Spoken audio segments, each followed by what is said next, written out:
जय हिंद। मैं था का थेमा का मोहसिन रशीद टोंक।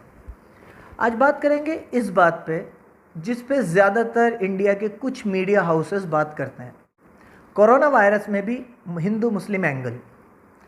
मतलब ऐसी हेडलाइंस चल रही हैं, कोरोना जिहाद, कोरोना की जमात।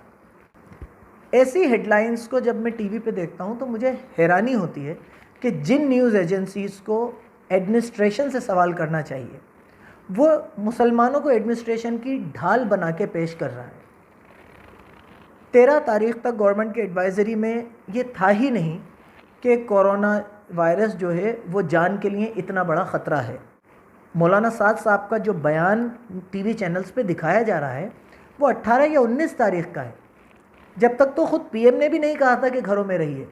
मौलाना साद साहब तबलीग जमात के अमीर हैं, वो कोई साइंटिस्ट या डॉक्टर नहीं है कि वो 18 तारीख को ये कह देते कि नहीं नहीं सब कुछ बंद कर दिया जाए।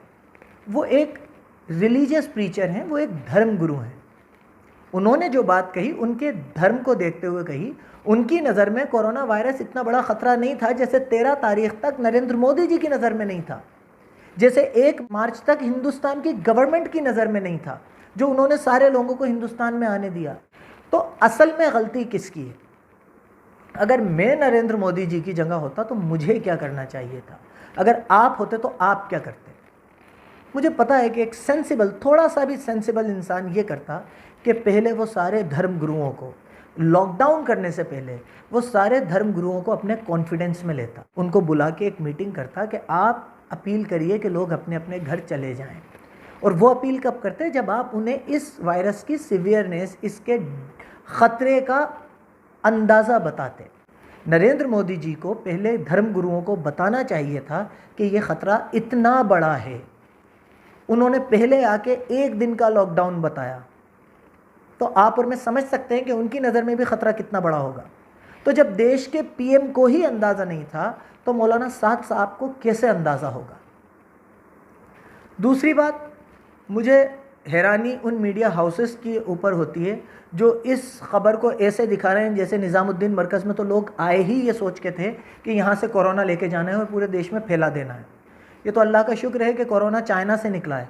अगर पाकिस्तान से निकला होता तो ये मीडिया हाउस इसे कोरोना जिहाद बता के सारे मुसलमानों को ये कह देते कि ये पाकिस्तान का वायरस है और ये हिंदुस्तान के मुसलमान इसे हिंदुस्तान में फैलाना चाहते हैं। मुझे हैरानी उन मीडिया हाउसेस पे कम और आप और मुझ पे ज़्यादा होती है कि हम कैसे हिंदू और मुसलमान हैं जो इन्हें ये अलाउ करते हैं कि ये ऐसी बातें हमारे घरों तक पहुंचाएं। और इसमें सबसे बड़ा रोल हम मुसलमानों का ही है। हम कब तक ये चीज़ें बर्दाश्त करते रहेंगे? अब तो सीधा हमला इन्होंने तबलीग जमात के आलमी अमीर पे कर दिया, मौलाना साद साहब पे कर दिया। मैं गुजारिश करना चाहता हूँ मौलाना साद साहब से और पूरी तबलीग जमात से कि आप इसका जवाब दीजिए।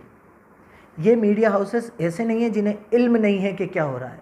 ये पर्पसली गवर्नमेंट की नाकामी छुपाने के लिए आपको ढाल बना रहे हैं, आपको टारगेट बना रहे हैं।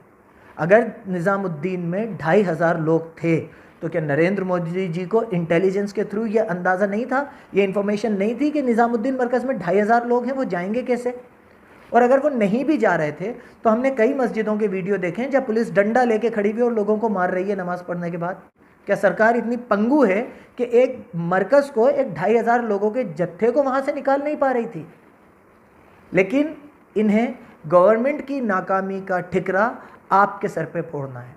और अब बात एक आम मुसलमान की नहीं है, अब बात एक जमात के अमीर की है।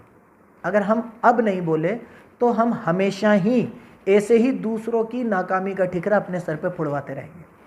मैं हाथ जोड़ के गुजारिश करता हूँ मौलाना साद साहब से, ये जिस काम के लिए ये हरकत कर रहे हैं, जो टीआरपी, पब्लिसिटी, व्यूवरशिप, आप भी उसी काम से इसका जवाब दीजिए। इनकी व्यूवरशिप ख़त्म कीजिए। ये जो हेडलाइंस हैं, ये जो बड़े बड़े एंकर्स हैं, इनके शोज़ आएँ तो अपने टीवी के चैनल्स चेंज कर दीजिए। ये चैनल्स अपने डीटीएच के पैक में चाहे 1 रुपये का हो मत लीजिए।